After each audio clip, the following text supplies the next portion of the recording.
The curse of the ancient Bengali kingdom. The sultry air of Bengal in June was thick, as if the very earth exhaled some ancient breath. Dr. Arjun Sen wiped the sweat from his brow and leaned heavily against the broken archway of the ruins he had spent years searching for. Rajgarh, the fabled lost kingdom said to have vanished without a trace 5 centuries ago. Stories whispered in hushed tones spoke of Rajgarh's ruler, King Dharanindra, a man so obsessed with immortality that he consorted with dark forces to preserve his reign forever. When the kingdom fell, it wasn't to war or famine, but something far worse. The locals said Rajgarh was swallowed by a curse so potent that even speaking its name aloud could summon death. But Arjun was a man of logic. A historian, not a superstitious villager. He had brushed aside warnings from the elders, the shaman's muttered prayers, even his own recurring nightmares of black serpents writhing around a blood-red throne. Nothing would stop him from finding the truth. As he stepped deeper into the labyrinth of crumbling temples and collapsed palaces, the light dimmed unnaturally. It was barely 3 in the afternoon, yet a deep twilight seemed to fall across the ruins. The birds had fallen silent. Even the persistent buzzing of insects was gone. He spotted it then, a stairwell, half buried under earth and vine. A black, yawning mouth leading into the belly of the earth.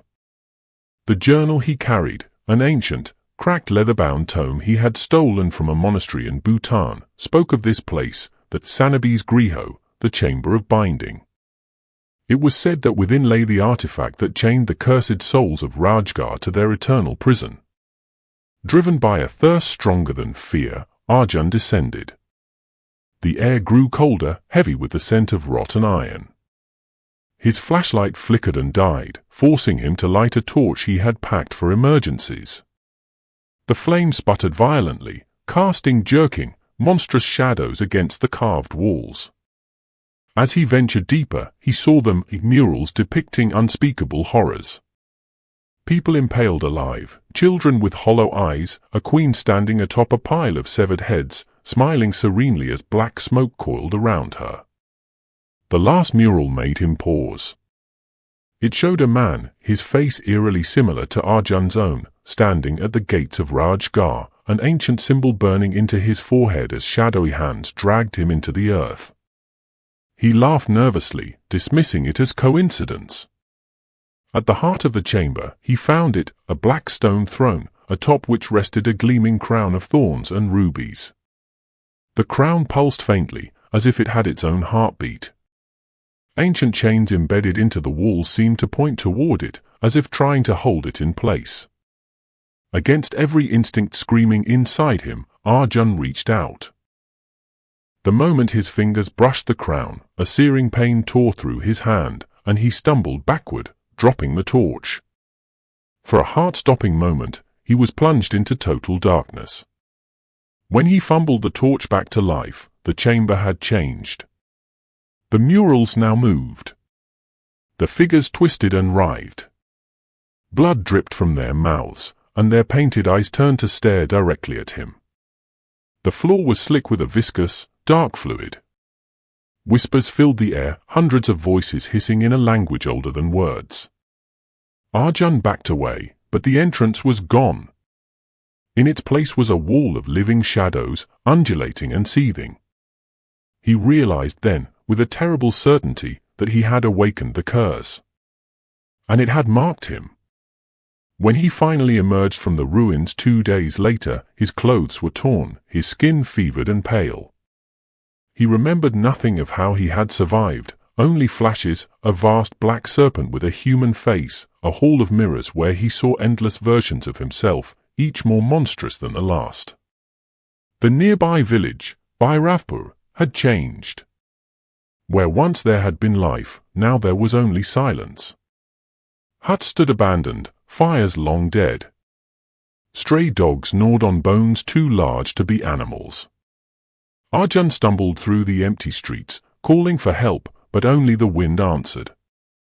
At the edge of the village, he found an old woman sitting cross-legged in the dust. Her milky white eyes fixed on him with unsettling intensity. You have brought it upon us, she croaked, voice like crumbling leaves. The bindings are broken. Arjun tried to speak, but his throat was raw, his tongue swollen. You will walk, and where you walk, death will follow, she said, her bony finger pointing straight at him. You are the new key. Before he could protest, her body convulsed violently.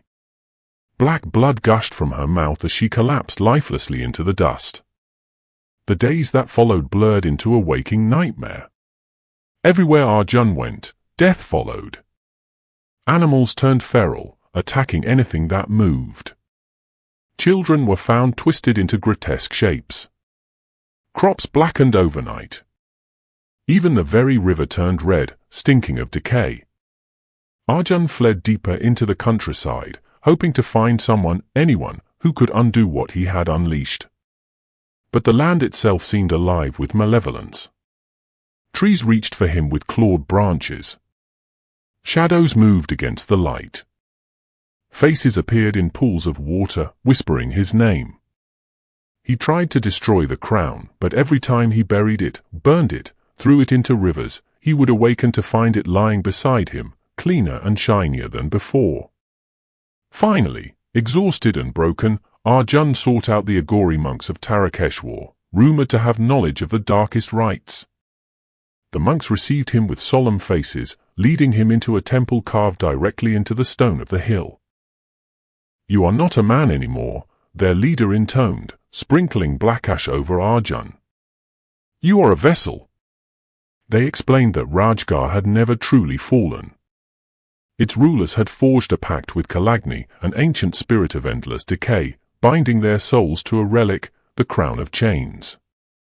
The kingdom was cursed to linger in the space between life and death, feeding on the living to maintain their half-existence. By disturbing the relic, Arjun had become the new anchor, the doorway through which the horrors of Rajgarh could spill back into the world. The only way to close the doorway was to willingly offer himself, body and soul, to the spirit. Your death must be by your own hand, the monk said grimly, or the world will fall into shadow. Arjun was given a dagger of black iron, said to be forged from the bones of the first cursed king. As the monks chanted and the temple walls bled black ichor, Arjun lifted the dagger high. But at the final moment, he hesitated. The thing inside him, the seed of Rajgarh, whispered. It promised him power beyond imagining, immortality, the ability to rewrite history itself. He lowered the dagger. The monks screamed in terror as the ground split open, swallowing them whole. Arjun emerged from the collapsing temple, his eyes burning with an unnatural light. Around him, the world began to rot and twist, trees withering into skeletal hands, rivers boiling into black sludge. Behind him, the ghostly banners of Rajgarh fluttered on a wind that smelled of ash and blood. The lost kingdom had returned, and its king walked among the living once more.